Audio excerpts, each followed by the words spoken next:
지금까지 전 세계적으로 가장 많은 사람이 죽은 것은 1918년도에서 1919년도에 있었던 인플루엔자 팬데믹, 그 유행성 전염병이죠.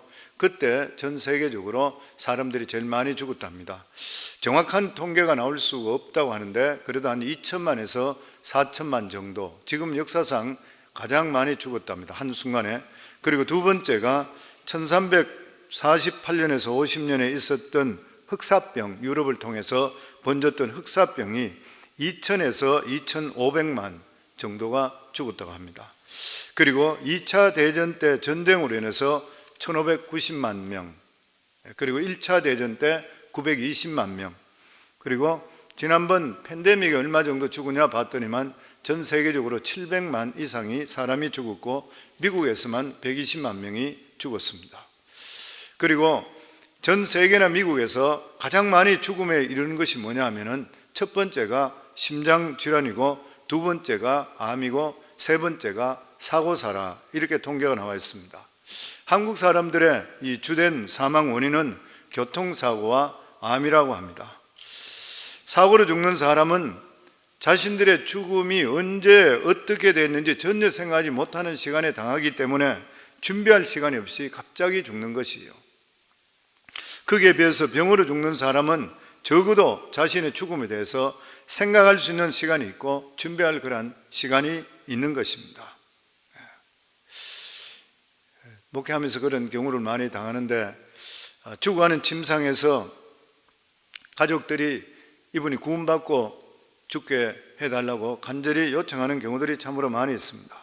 실제적으로 그러한 전도를 또한 받고, 그리고 세상을 떠나기 전에 예수님을 영접해서 죽는 사람들이 참 많이 있습니다. 그런데 어떤 사람들은 그렇게 이야기합니다. 죽어가는 사람이 예수를 믿겠다 하는 것이 진정한 신앙 고백이 될 수 있겠느냐 의문을 갖기도 하는 것이죠. 그러나 우리는 예수님께서 십자가에 달렸을 때에 그 강도를 생각해 보면, 죽어가는 강도를 생각해 보면은 예수 그리스도를 그 순간의 믿음을 통해서 예수님과 함께 낙원에 있으리라 하셨으니까 바로 구원을 받게 되는 것이죠.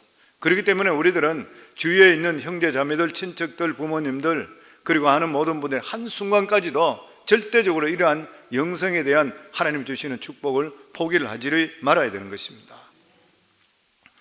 우리는 대형 사고로 많은 사람이 한꺼번에 죽게 될 때에 운이 없다, 불쌍하다, 이런 시각을 가지게 되는 것이고, 그리고 우리는 그렇게 되지 않아서 참 우리는 다행이다, 이렇게 생각을 합니다. 만약 그 비행기를 타지 않았더라면, 그리고 만약 그 버스를 타지 않았더라면, 아니면 혹은 그 순간에 그 시간에 그곳에 있지 않아 피할 수 있었더라면 얼마나 다행이었을까, 이렇게 생각하는 것이죠. 이처럼 우리들은 죽지 않고 살아있다는 것을 굉장히 중요하게 생각합니다. 이것은 아무나 부인할 수가 없는 것이죠. 우리도 오늘도 살아있기 때문에 하나님께 나와서 이렇게 예배드릴 수 있게 되는 것이죠. 그런데 사람이 죽지 않고 살아있다는 것보다 더 중요한 것이 있습니다. 그것은 우리가 지금 현재 어떤 상태에 살아있으며 무엇을 위해 사느냐는 것이죠. 예수님 당시에 예루살렘에 대형 사고가 벌어졌는 것 같아요. 그 당시에도 부실공사가 있어서 이 실로암의 망대가 갑자기 무너져서 18사람이 그 망대에 깔려 죽은 그런 사건이었습니다. 그런데 이 소식을 들었던 많은 사람들이, 죽은 이 18사람들이 다른 사람들과 죄가 많아서 하나님의 심판으로 죽었다, 이렇게 생각을 했던 것이에요. 우리 같은 경우에는 사람이 죽게 되면 운이 나빠 죽었나, 일반 사람들이 생각할 때 그렇게 생각하는 경우들이 많은데, 유대인들은 항상 죄가 많아서 죽었다, 이렇게 생각해요. 그러면서 정죄를 했습니다. 그런데 예수님께서는 사람이 빨리 죽느냐 늦게 죽느냐 하는 것은 죄가 많고 적음으로 판단할 수가 없다 그랬다는 것이에요. 중요한 것은 우리가 어떤 상태로 살아가고 있으며 어떤 상태에서 죽음을 맞이하느냐에 있다는 것입니다. 그래서 우리들은 항상 살아갈 때에 언제 우리들에게 죽음이 온다 한다 하더라도 충분히 준비해 놓는 자세가 갖는 것이 너무나도 중요한 것이에요. 우리는 사람이 죽게 될 때에 보통 이야기할 때 아름다운 죽음이 있고 아름답지 못한 죽음이 있다, 이런 식으로 말들을 합니다. 대부분 우리들이 이야기할 때에 충분히 이 세상에 살고 죽으면 호상이다, 그렇게 슬픈 죽음이 아니라 그렇게 생각합니다. 그러나 젊어서 갑자기 어떤 일이 일어나서 병이 들든지 사고로 죽게 되면 너무나 안타까운 죽음이라 이렇게 생각하는 것이죠. 그러나 인간의 죽음은 호상이든 젊어서 죽든 어쨌든 간에 죽음은 미지의 세계이기 때문에 두려워합니다. 다 두려운 것이죠. 죽는 그 과정도 고통스러울 뿐만 아니라 죽고 나면 어떻게 될지를 모르기 때문인 것입니다. 이게 인간이 보는 그러한 죽음에 대한 관점인 것이죠. 그런데 본문에서 예수님은 하나님의 관점에서 죽음을 보면 어떤지에 대해서 말씀하고 있습니다. 예수님 당시에 두 가지 아름답지 못한 죽음이 있었습니다. 그 첫 번째가 뭐냐면은 로마 총독 빌라도가 갈릴리 사람들을 이유 없이 죽인 후에 그 피로 자기가 드리는 제물에 섞어서 제사를 드린 그런 일입니다. 우리 1절에서 3절까지 저희들 같이 읽겠습니다. 그때 마침 두 사람이 와서 빌라도가 어떤 갈릴리 사람들의 피를 그들의 제물에 섞은 일로 예수께 아뢰니 대답하여 이르되 너희는 이 갈릴리 사람들이 이같이 해받음으로 다른 모든 갈릴리 사람보다 죄가 더 있는 줄 아느냐? 너희에게 이르노니 아니라 너희도 만일 회개하지 아니하면 다 이와 같이 망하리라. 여기 나오는 이 빌라도가 우리가 잘 알고 있는 예수님을 십자가에 못 박았던 그 빌라도입니다. 복음서에서 빌라도는 그렇게 많은 비중을 차지하지 않는 것이고, 또 우리가 빌라도에 대해서 그렇게 악독하다라고 생각은 잘 하지 않는 게, 왜냐하면 예수님을 마지막 순간에 자기는 풀어주려고 노력했던 그러한 사람이라고 생각이 들기 때문인 것이죠. 그렇지만 역사가 소개하는 이 빌라도는 굉장히 악독했다 그럽니다. 특히 유대인 학살 정책을 폈는데 수많은 이스라엘 백성들을 죽였다고 합니다.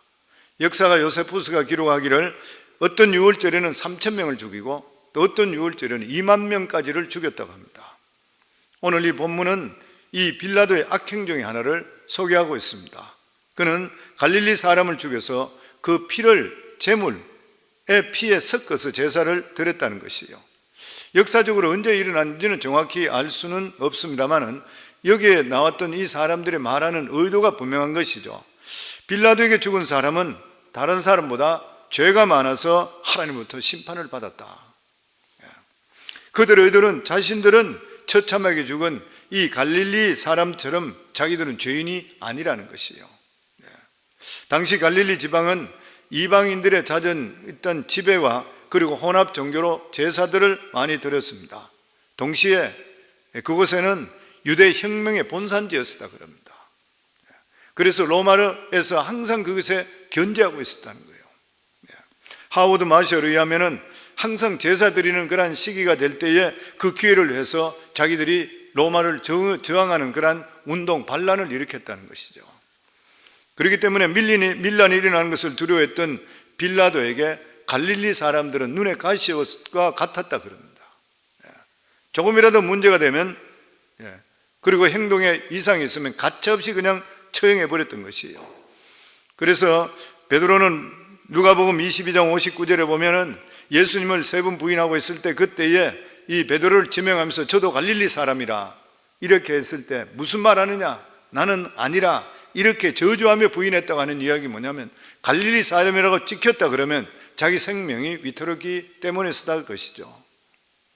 그래서 이런 내용을 종합해 보면은 빌라도가 죽인 갈릴리 사람들은 이스라엘 민족들을 위해서 독립하기 위해서 이스라엘 민족들을 위해서 죽은 자들, 독립을 위해서 살다가 죽은 숨겨 있는 자들인 것이에요. 따지고 보면. 그런데 예수님께 나온 자들은 이들이 죽은 것이 자기들 죄 때문에 죽은 것이라. 자기들도 똑같은 갈릴리 사람인데도 불구하고 이들은 죄가 더 많기 때문에 죽은 것이라. 예수님께서는 이 두 사람들이 이야기하듯이 그들이 죄가 더 많아 죽었다 했을 때 예수님 말씀하시기를 지금 죽는 이 갈릴리 사람들이 다른 갈릴리 사람보다 죄가 더 많아서 죽은 줄 아느냐? 그 결코 아니라는 것이에요. 예수님 하시는 말씀은 너희들도 회개하지 않게 된다면 똑같이 망하리라 그렇게 말씀했습니다. 예수님은 이 일을 하나님의 관점으로 보셨던 것이죠. 예수님은 갈릴리 사람들에게 빌라도에게 억울한 죽음을 당한 것을 통해서 갈릴리 사람 자기 자신들을 돌아보기를 원했던 것이요.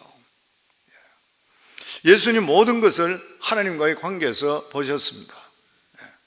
갈릴리 사람들의 죄를 빌라도를 통해서 심판한 것인데 사실 이것은 모든 갈릴리 사람들이 다 죽음의 대상이라는 것이에요. 그래서 갈릴리 이 빌라도 손에 죽지 않았다 하더라도 너희들 삶 속에 너희 자신을 돌아보고 바른 신앙을 갖는 것이 너무나도 중요하다는 것이에요. 우리 예수 믿는 사람들에게 가장 필요한 것이 무엇이에요? 바른 신앙을 갖는 것입니다.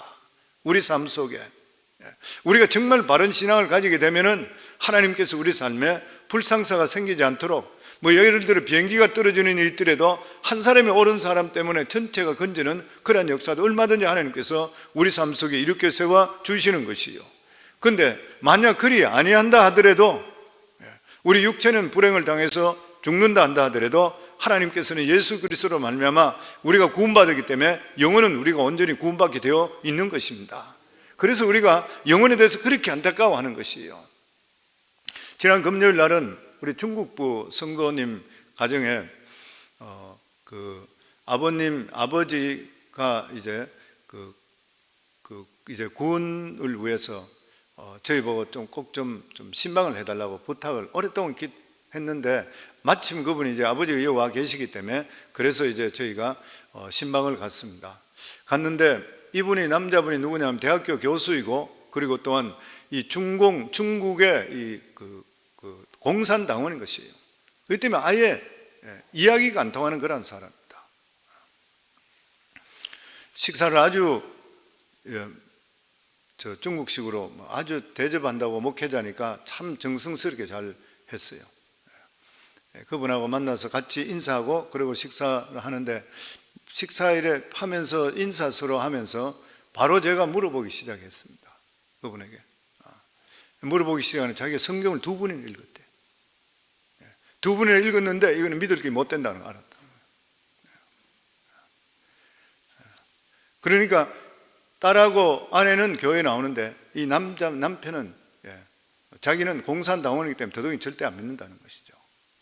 그런데 그분에게 이야기를 나누길 시작했습니다. 우리 김옥금 전도사님이 수고를 했죠. 제가 한국말 하면 통역하고 나중에 기도할 때는 통역하고 또 기도대로 따라하고 여러 가지 다 거기 있었는데 어쨌든 기도를 쭉 했는데 나중에 가서 그분에게 우리 삶이 어떻게 되고 죽음은 어떻게 되는지에 대해서 그리고 복음에 대해서 정확하게 이야기했습니다. 이야기했더니만 이분이 나중에 가서는 예수님을 영접하겠대요. 그래서 영접기도 하는 것 그대로 제가 그동안에 그 암 있으면서 간증들을 몇 가지를 했었습니다. 그리고 영접기도의 중요성에 대해서 이야기. 나중에 이분이 영접은 하겠는데 마음으로만 하겠대. 자기 입으로는 절대 못 하겠대 입으로. 그래서 마음으로 믿어 의에 이르고 입으로 시인해서 구원에 이르는 데 대해서 간증을 또 우리 간증 실제로 영접이 얼마나 입으로 시인하는 게 중요한지에 대해서 악한 귀신이 떠나가는 그 이야기에 대해서 다시 해줬던 거예요. 그러니까 그분이 입술로 고백하겠다 그러더라고요. 그래서 정확하게 제가 하는 대로 김옥금 전도사님 통역했는 걸 또 그 사람이 듣고 또 거기서 또 하는 것이에요. 그러면서 제가 그리 하겠습니다. 지금은 말이 서로 안 통하지만 천국 가면 우리 둘이 똑같이 말 다 통한다. 그리고 오늘 이 순간에 네가 예수 그리스도 영접함을 통해서 네가 죄가 있는데도 불구하고 네 죄가 예수님께 옮겨짐을 통해서 하나님께서 보실 때 하늘나라 법으로 볼 때 너는 죄 없다고 인정받은 의인이 되었다. 너는 실제로 의인이 아닌데도 불구하고 그리스도의 보혈의 공로 때문에 너는 의인이 되었다. 그래서 우리가 구원을 받는 것이라. 천국 가는 것은 죄가 없는 자만 가야 되는데 이 세상에 죄 없는 자는 아무도 없다 그랬다. 그런데 그 죄를 누군가가 대신 짊어질 수 있는 분이 있어야 되는데 그분은 죄가 없는 분이어야 되는데 그분은 하나님밖에 없는 것이라. 그래서 예수님을 보내주시고 그분은 영접함을 통해서 네 죄가 그쪽으로 전이되기 때문에 하늘나라 볼 때 너는 의인이라고 칭하게 받는다. 얼마나 나중에 기뻐하는지 몰라요. 음식은 맛있게 했는데 복질 잘 못했어요. 그냥 계속 한순간에 우리 자신들이 이 세상에 가장 중요한 게 뭐예요? 가장 중요한 게 보면 우리 육체는 언젠가 죽습니다. 언젠가 죽는 것이죠. 물론 하나님께서 하나님의 사랑하는 자는 아까도 이야기했듯이 한 사람 때문에 전체 사람을 다 구해 주셔요. 그 사람이 사명이 끝나지 않았을 때는. 우리가 믿음 안에 살면서 담대할 수 있는 이유가 뭐냐면 내 아직까지 살아가는 삶 속에 사명이 끝나지 않았다고 생각하면 담대해질 수밖에 없죠. 어떤 일 속에서도 사명이 다 끝나면 하나님께서 우리를 불러가시는 것이잖아요. 그런데 우리는 어떤 일에 통해서 육체는 불행을 당하는 죽음을 당하더라도 우리가 예수 그리스도로 말미암아 영생을 얻었다는 만큼 더 기쁜 일이 어디에 있을 수 있겠습니까? 그러면서 두 번째로 아름답지 못한 죽음은 실로암 망대가 무너져서 무려 18사람이 한꺼번에 죽는 사건이었습니다. 우리 4절에서 5절입니다. 같이 읽겠습니다. 또 실로암에서 망대가 무너져 채워 죽은 18사람이 예루살렘에 거한 다른 모든 사람보다 죄가 더 있는 줄 아느냐? 너희에게 이르노니 아니라 너희도 만일 회개하지 아니하면 다 이와 같이 망하리라. 그 당시 망대가 무너져 많은 사람들이 채워 죽을 때 사람들이 생각할 때에 이 사고로 죽은 사람은 다른 사람보다 죄가 더 많기 때문에 죽었다 이렇게 생각해요. 이건 우리들에게도 일어날 수 있는 이야기입니다. 그러나 예수님은 예상치 못한 사고도 모든 것이 하나님의 심판이다. 즉 모든 사람이 다 이렇게 멸망할 수밖에 없는데 우연히 이 사람이 먼저 심판을 받았을 뿐이라 그래요. 먼저 심판을 받았을 뿐이라. 우리는 하루하루 살아가는 삶 속에 우리 삶 속에 우리 인생길에 언제 우리에게 죽음이 튀어나올지 몰라요. 그래서 내일 일을 모르는 것이 우리 삶은. 이때 가장 중요한 것이 무엇인 것입니까? 항상 우리 삶이 믿음을 유지하는 삶, 하나님과 동행하는 그러한 삶인 것이에요. 보면 이보다 더 중요한 것은 없는 것입니다. 우리가 살아있을 때 죽음을 준비하는 삶을 살아가야 되는 것이요. 그래서 언제 어떤 기회에 죽다 하더라도 하나님 앞에 떳떳할 수 있도록 양심을 준비시켜 놓는다면 사실 죽음이라는 그런 문제는 큰 문제가 되지를 않는 것이요. 왜냐하면 죽음은 누구나 찾아오기 때문인 것입니다. 이렇게 죽음이 준비되어 있는 사람은 인생을 아름답게 사는 것이요. 죽음을 생각하며 사는 사람은 인생이 아름답습니다. 얼마나 오래 살든지 간에 이런 사람은 사는 만큼 죽음을 생각하기 때문에 삶 속에 열매가 맺히게 되어 있습니다. 심각한 삶을 사는 것이고 그리고 삶 속에 열매를 맺히는 삶을 살기 때문에 심판에 대한 두려움이 없는 거예요. 내 삶 속에. 그렇기 때문에 죄를 용서받은 자와 그렇지 못한 자의 죽음은 완전히 다른 것입니다. 하나님 앞에서 죄를 용서받지 못한 사람은 자신의 죽음이 하나님의 심판이라고 생각하지만 죄를 용서받은 그러한 사람은 내 사명이 다 끝났고 하나님이 쉬라고 부르신다고 믿는 거예요. 계시록 21장에 보면 우리가 쉬어야 될 그 장소는 그곳은 죽음도 슬픔도 아픔도 없는 곳이라 그랬습니다. 그래서 이 세상에 사는 사람들에 있어서 단순히 밥 먹고 그냥 사는 것보다 더 중요한 것은 우리 삶 속에 죄 용서함을 받는 것이에요. 그러면서 예수님께서는 그러면 어떤 삶을 살아야 될 것인지에 대해서 나머지 부분 쪽에 말씀하고 있습니다. 그러면서 예수님은 유대인들의 상태를 열매를 기다리는 주인의 심정으로 표현했습니다. 우리 6절에서 7절 같이 읽겠습니다. 이에 비유로 말씀하시되 한 사람이 포도원에 무화과나무를 심은 것이 있더니 와서 그 열매를 구하였으나 얻지 못한지라 포도원 지기에게 이르되 내가 3년을 와서 이 무화과나무에서 열매를 구하되 얻지 못하니 찍어버리라. 어찌 땅만 버리게 하겠느냐. 농부가 무화과를 심는 목적이 뭡니까? 열매를 얻고자 하는 거예요. 열매 맺지 않는 무화과 과일나무는 아무 소용이 없는 것이에요. 그런데 이 무화과나무는 전혀 열매를 맺지를 못했던 것이에요. 그래서 주인은 농부에게 명령하기를 열매 맺지 못하는 이 무화과나무를 찍어버리라 그랬습니다.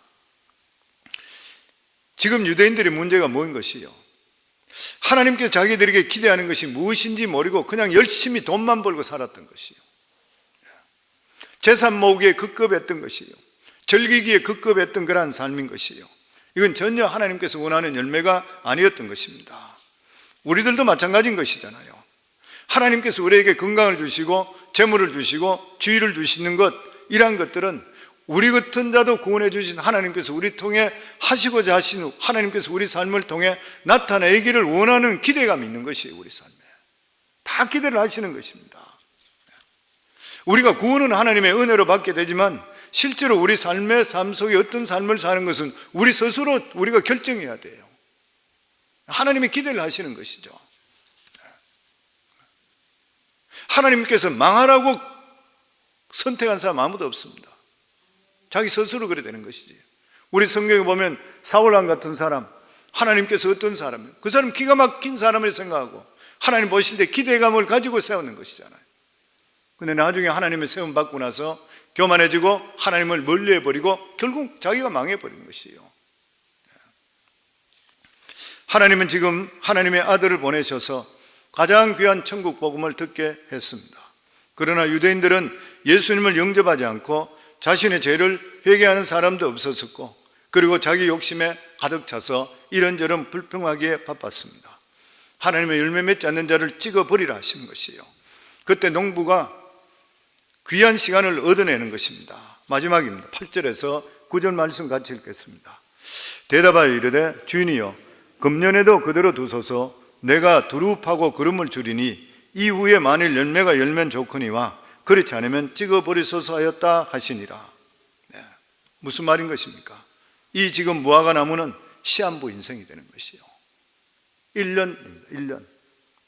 지금 이들에게 주어진 시간은, 유대인들에게 주어진 시간, 무화과 나무, 우리들도 마찬가지죠. 시한부 인생인 거예요. 시한부. 예. 올해만 거들어주고 열심히 농사를 지어보겠다는 것이고, 열매가 없으면 찍어버리겠다는 것이죠. 우리들도 성도님들 무한한 시간이 정해진 게 절대 아닙니다. 무한한 시간 주어진 게 아닌 것이죠. 우리 삶을 하루빨리 돌아보면 자신을 보면 깨달아야 되고 열매 맺는 삶을 살아야 되면 다행이지만 그렇지 않으면 비참한 멸망을 당한다는 것이죠. 물론 우리는 예수 믿고 구원받았기 때문에 우리는 저주받지는 않지요. 심판받지는 않는데 불구하고 우리 삶의 열매를 보여달라 할 때 뭐를 보여줄 수 있겠습니까? 내 삶 속에서. 우리가 이 세상에 가장 감사한 것이 무엇이에요? 내 죄로 말미암아 멸망할 수밖에 없는 죄인인데 하나님께서 우리를 사랑하시고 우리 죄를 용서하시고 하나님 위해 살 수 있는 기회를 주셨다는 거예요. 그렇다면 우리들이 할 일이 무엇이에요? 죽도록 충성해야 되잖아요. 예수 믿는 걸 어떻게 적당히 믿을 수 있습니까? 어떻게 신앙생활을 적당히 할 수 있는 것이요? 하나님께서 우리를 진짜 건져주신 걸 안다면, 성도님 진짜 우리가 멸망받을 죄인이라는 것을 우리가 확신하고 나는 정말 지옥 들을 자인데 예수 그리스도의 보혈의 피로 말미암아 나는 구원받고 새 생명을 얻었다, 그런 것이 확실하다면 무엇을 위해 살겠습니까? 이 두말할 필요가 없는 일이잖아요. 내 마음을 그냥 위로받는 것으로 끝나는 일이 아니잖아요. 내 삶 속에서. 사도 바울이 하나님 앞에 축복받을 수 있던 삶을 살았던 이유가 어디 있는 것입니까? 사도 바울은 과거 자기가 했던 그러한 짓을 생각해 본다면 지옥의 심판을 자기가 결코 면할 수 없어요. 사람들을 예수 믿는 사람 핍박했죠. 죽였죠. 그런데 주님께서 그를 사랑하셔서 지난 죄를 용서해 주시고 그에게 복음 전하는 사명을 주셨습니다. 그때 사도 바울은 요령 피우지 않고 죽도록 주님께 충성하는 것이요, 하나님께 이런 사람을 기뻐하시고 사랑하시는 것이요. 성도님들, 한편으로 보면 우리 모두 다는 두 번째 살 수 있는 기회를 받았는 사람입니다. 우리 모두 다가 두 번째 인생을 기회를 우리가 받았는 것이요, 이보다 더 감사한 것은 우리가 없는 것입니다. 이제 우리가 어떻게 살아야 되는 것이요, 우리 살아가는 삶을 어떻게 살아야 돼? 우리 삶을 다시 한 번 더 정립하셔야 돼요. 한순간순간 살아갈 때도 내가 어떻게 살아야 된다는 것, 내가 하나님 자녀답게 어떻게 살아야 된다는 것, 우리 자신을 돌아볼 수가 있어야 되는 것이요. 더더욱이나 우리들에게 예수 믿고 구원받고 하나님 말씀을 우리에게 줬잖아요. 때를 얻든지 못 얻든지 우리가 예수 믿지 않는 사람의 복음을 전가할 수 있어야 되는 것이고, 우리들은 인생을 살아갈 때 절대 쓸데없는 일에 인생을 허비하고 낭비하지를 말아야 되는 것이고, 성령의 인도하심 속에서 하나님이 기뻐하는 삶을 살 수 있도록 우리는 최선을 다하는 삶을 살아갈 수 있어야 돼. 이게 우리가 예수 그리스도를 아까 찬양했던 십자가에 다시 십자가에 못 박는 그러한 일이 생기지 않는 것입니다. 사랑하는 귀한 성도님들, 실제로 이런 하나님의 말씀들은 교회 적당히 오고 이런 사람들이 많이 들어야 될 그런 말씀이죠. 그럼에도 불구하고 나태해지기 쉬운 우리 자신들이 하나님 말씀을 다시 한번 들으며 성도님 모두 다가 하나님께서 구원해 주신 은혜, 그리고 우리 죽음이 언제 올지 모른다는 생각하시고 우리 삶 속에 열매 맺는 삶, 우리가 받았던 사명을 이룰 수 있는 그러한 삶을 사는 저와 여러분 다 되기를 주의 이름으로 축원합니다.